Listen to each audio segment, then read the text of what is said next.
तो आज का हमारा टॉपिक है ओवरलैंडिंग। तो क्या हो रहा है पिछले 10 साल से, from last 10 years,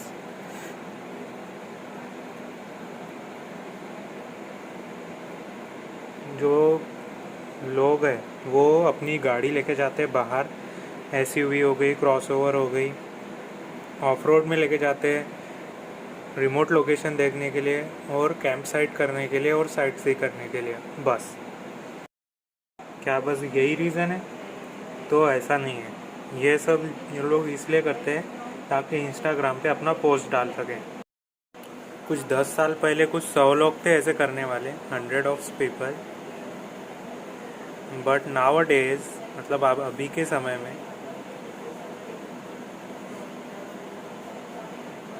there are thousands of people. मतलब इतना है, ये इंटरेस्ट बढ़ गया है ओवरलैंडिंग में कि आप देख सकते हैं पिछले 10 सालों में 100 से 1000 लोग आ गए, 10 गुना ज़्यादा बढ़ोतरी हो गई है। इसलिए जो एसयूवी का जो मार्केट है वो भी बहुत बढ़ गया है। ठीक है। So what makes nature so popular?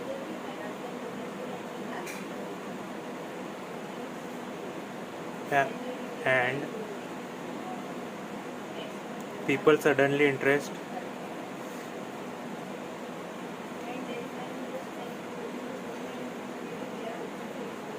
in outdoors. लोगों को बाहर जाने का जो है एकदम से इतना कैसे क्या आ गया कि ड्रास्टिकली डिमांड बढ़ गई इसकी। तो सबसे पहले अपने को ओवरलैंडिंग और रॉक क्रॉलिंग का मतलब क्या है वो जानना चाहिए। ठीक है। What is People assume overlanding is rock crawling, where primary goal is to conquer as much as difficult terrain as possible. However, overland is much more about exploration and less about conquering that terrain itself. तो इसका मतलब हम जानते हैं। तो सबसे पहले जान लेते हैं what is overlanding and rock crawl. ठीक है। तो पीपल जनरली अज्यूम कर लेते हैं ओवरलैंडिंग को रॉक क्रॉलिंग का है कर। कैसे? तो जैसे कि हम रॉक क्रॉलिंग करते हैं, रॉक क्रॉलिंग में नहीं कि एकदम डिफ़िकल्ट टास्क रहता है, एकदम डिफ़िकल्ट ऑफ रोड रहता है, जहाँ पे गाड़ी और आपके स्किल्स उसके ऊपर डिपेंड करता है कि आप वो जो टरेन है उसको आप पार कर पाओगे क्या, आप उस जो डिफ़िकल्ट जो सिचुएशन है उसको हैंडल कर पाओगे क्या, ये सब उसके ऊपर डिपेंड करता है रॉक क्रॉलिंग के ऊपर। और रॉक क्रॉलिंग का नाम ही ये है ना, जनरली रॉक के ऊपर गाड़ी कैसे चलानी है, जो बड़े बड़े पत्थर रहते हैं उसके ऊपर गाड़ी कैसे चलानी, या फिर कई एक आधी ऑफ रोड ऐसा स्पॉट मिल जाएगा वहाँ पे गाड़ी कैसे चलानी, इसके ऊपर है रॉक क्रॉलिंग। जो ओवरलैंडिंग है, ओवरलैंडिंग का मतलब ये है कि तुम कोई जगह एक्सप्लोर कर रहे हो, तुम वो जगह घूम रहे हो, तुम उस जगह पे एंजॉय कर रहे हो, कैंप डाल रहे हो, साइट सी कर रहे हो, उसका ये मतलब होता है ओवरलैंडिंग का। Nowadays, car camping is an activity that is commonly associated with overlanding. आज के ज़माने में जो कार कैंपिंग है वो ओवरलैंडिंग जैसी जो हो गई है। ठीक है। On a short trip all you might need is some of basic camping equipment and a small amount of food that last a day और टू। ठीक है।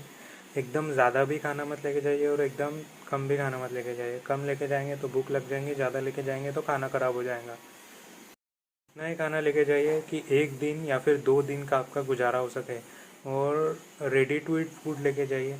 ऐसा मत कीजिए कि हम वहाँ जाके बनाएंगे, वहाँ की जगह को ख़राब करेंगे, गंदगी फैलाएंगे।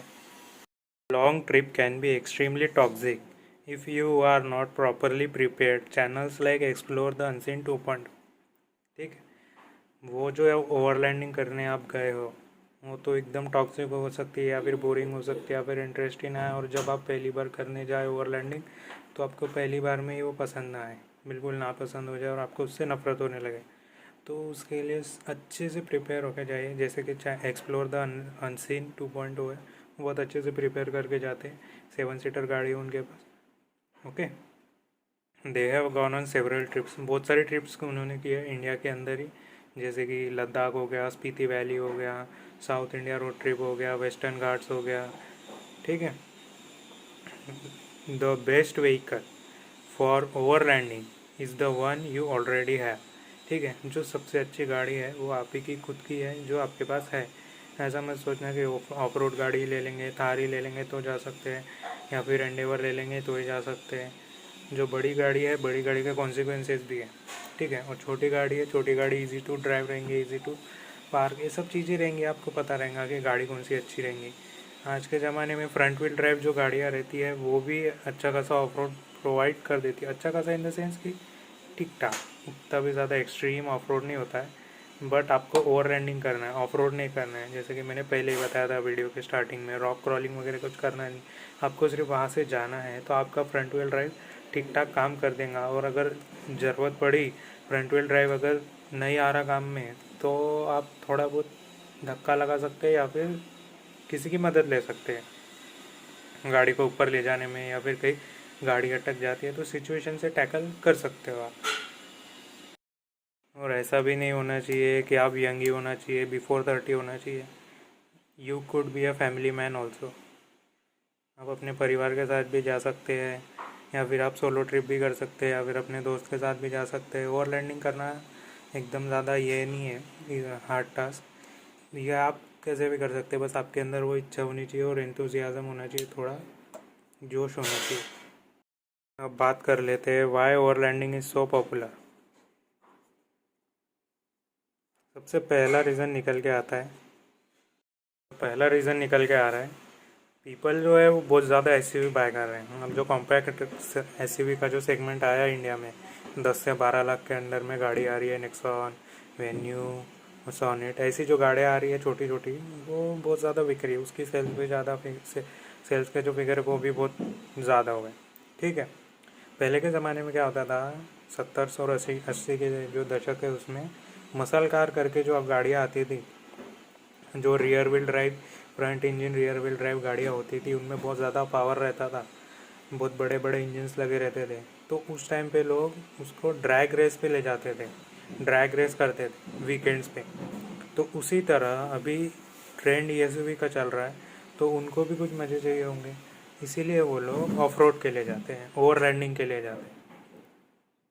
सेकंड रीज़न है वो अभी की सिचुएशन को देख के है, लॉकडाउन का।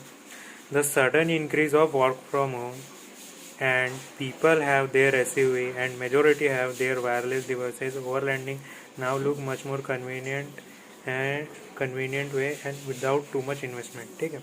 इसका मतलब ये है कि घर में रह रहे के बोर हो गए, उनके पास SUV है, उनके पास वायरलेस डिवाइसेस है और बहुत से इक्विपमेंट है पहले से ही घर पे। अब जैसे कि कोई काम कर रहा था ऑफिस में, लेकिन अभी की सिचुएशन है लॉकडाउन की, उसको वर्क फ्रॉम होम करना पड़ रहा है, तो घर में रह के बोर हो गया, थोड़ा सा आउटिंग करना चाहिए, आउटडोर में जाना चाहिए, ऐसा उसका मन बनेगा। तो इसके लिए भी, इस एक चीज़ से भी जो है वो ओवर लैंडिंग का जो ये है वो और पॉपुलर हो रहा है। अब बात कर लेते हैं third, post of overlanding in social media look at those SUVs pretty heavily modified, and I mean heavily modified. Rooftop tent, LED, modular drawer, all these accessories makes overlanding easier and comfortable. Overlanding can be cheaper or very expensive हो गई। अब इसके बारे में बता दो, ठीक है।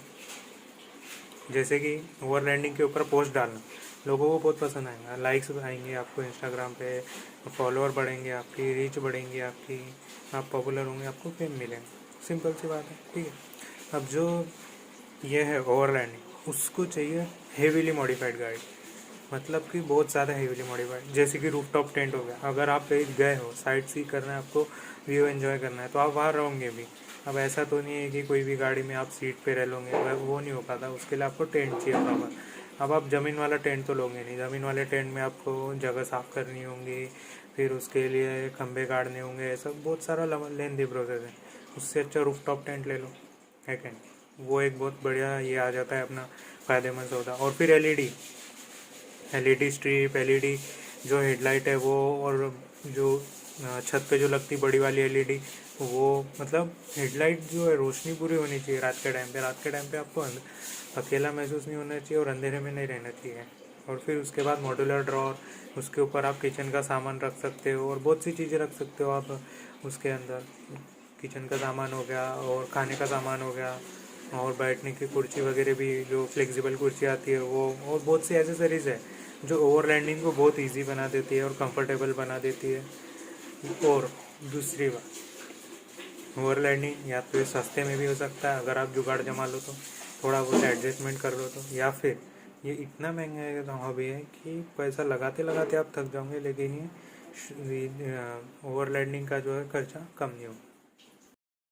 Overthink I talk is a positive side of overlanding. But now, rock crawlers have high center of gravity and camping gear जैसे कि जो अपनी कैंपिंग गाड़ी है makes high center of gravity because of tent and camping equipment and leads to an accident. This behavior cause lot of damage to environment and actually takes a long time to recover from. ठीक है, अब बात कर लेते हैं जो अभी तक हमने बोला था वो सब पॉजिटिव साइड था ओवरलैंडिंग का। ठीक है, अब बात ऐसी है कि जो रॉक क्रॉलर रहती है उनकी जो सेंटर ऑफ ग्रेविटी रहती है वो हाई रहती है। ठीक है, लेकिन उसके व्हील्स बड़े रहते हैं, उसके व्हील्स का जो व्हील बेस है वो भी ज़्यादा रहता है। ठीक है, और उनका डिस्टेंस भी ज़्यादा रहता है, तो इसीलिए वो टॉपल नहीं हो पाती। टॉपल मतलब पलटती नहीं है जल्दी से। अब बात कर लेते हैं जो कैंपिंग गियर जो हमारी गाड़ी रहती है उसकी सेंटर ऑफ ग्रेविटी पहले से ही ऊँची रहती है। ऊपर से फिर अपन उस पर टेंट लगाते हैं, अपना सामान लेके जाते हैं, फूड लेके जाते हैं, गाड़ी और भारी हो जाती है, तो एक्सीडेंट होने के चांसेस जो है वो बढ़ जाते हैं। और अगर एक आधी बार एक्सीडेंट हो गया गलती से, गाड़ी ज़्यादा डैमेज हो गई, तो अपने को गाड़ी वहीं पे छोड़ के आना पड़ता है। तो वो गाड़ी जो है वो कभी ना कभी रस्ट होके ऐसा ख़राब होंगी, ऐसा नहीं है, वो परमानेंट डैमेज हो जाएगा वहाँ पे। मतलब ऐसा रहेगा कि वो नेचर को गंदगी फैला रहे अपन, एनवायरनमेंट को तकलीफ़ दे रहे हैं, और बहुत लंबा समय लग जाएगा उससे रिकवर होने के लिए। फिर आता है food waste, criss cross, tyre marks where there are green grass but now there are mud pits and tyre tracks. अब कैसा है, जो डिफाइन पाथवे बना के रखते हैं जो जंगल सफारी वाले, और उसमें अपन अपनी गाड़ी लेके जाते हैं, तो अब कुछ लोग क्या करते हैं, जो ग्रीन ग्रास दिख रही है उसके ऊपर ड्रिफ्टिंग चालू कर देते हैं, या फिर अपना जो ऑफ रोड लेने का देखते हैं जहाँ पे थोड़ा बहुत भी पानी वगैरह रहा तो वहाँ से उछाल के लेके जाते हैं गाड़ी, जिसकी वजह से हम जो है एनवायरनमेंट को कहीं ना कहीं, नेचर को कहीं ना कहीं तकलीफ पहुँचाते हैं, डैमेज देते हैं। This type of damage is basically permanent, जैसा कि मैंने पहले ही बताया वो परमानेंट रहता है। अब जो तुम्हारे टायर ट्रैक्स थे जो तुमने बना लिए वहाँ पे, ठीक, अब वो कोई हटाएगा तो नहीं, और वो कोई पोछेगा तो नहीं, या वो कभी कोई साफ़ नहीं करने आने वाला, वो जैसे का वैसा ही रहेगा, परमानेंट हो जाएगा वहाँ पे। ठीक है, the irony of people is damaging nature while on a trip to appreciate nature sounds like a bad joke. इसका मतलब समझे क्या? देखिए, अपन जा रहे हैं नेचर के लिए, नेचर को एंजॉय करने के लिए और नेचर के साथ थोड़ा टाइम स्पेंड करने के लिए, लेकिन डैमेज भी अपन नेचर को ही कर रहे हैं और नेचर के ही साथ अपन खिलवाड़ कर रहे हैं और उसी को अप्रिशिएट कर रहे हैं, तो फिर ये ऐसा तो नहीं चलेगा ना। सो अब बात कर लेते हैं लास्ट के ऊपर। ठीक है, however people are not people make it blog and helping a way to limit it. Some people damage and some people are environmentally conscious. These kind of guys do a great job. The rise of overlanding has been a sudden yet to welcome addition to many people's lives. Going out with their SUV.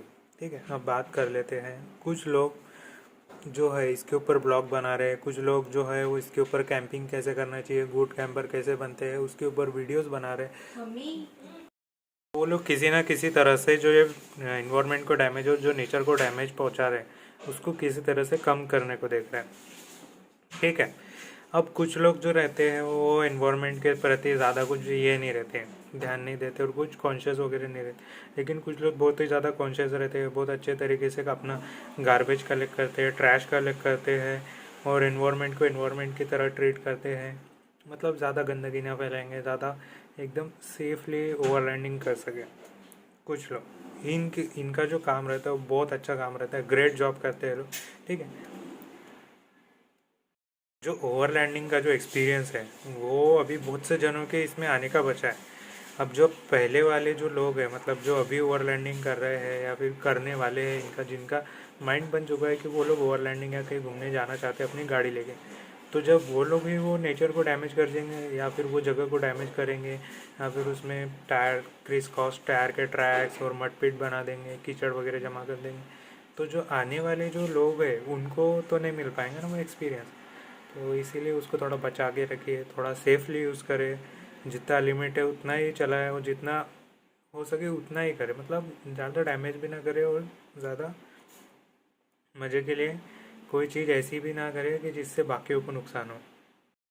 However, nobody want to get hurt and people should be honest with them and what their limits and when off-roading over difficult terrains। ठीक है, अब बात कर लेते हैं कि कोई भी नहीं चाहता कि उसे चोट पहुँचे या किसी को भी लगे या कुछ हो। सबको अपने साथ ईमानदारी से जो गाड़ी की कैपेबिलिटी है और जो अपनी कैपेबिलिटी और जो अपनी स्किल्स है उसको माइंड में रख के ही ओवरलैंडिंग के लिए जाए। ऑफ रोडिंग जो है उसको बहुत सावधानी से करे कि आपकी गाड़ी के ऊपर भी ज़्यादा खरोचे ना आए और ज़्यादा छींटे ना आए, जिससे कि आपकी गाड़ी के जो अंडर बॉडी हो ज़्यादा डैमेज ना हो और आप भी सेफली निकल जाए। ठीक है, also pick up your trash and stay on the designated path, try to protect local ecosystem, so get out and enjoy nature. ठीक है, यह सबसे लास्ट लाइन थी।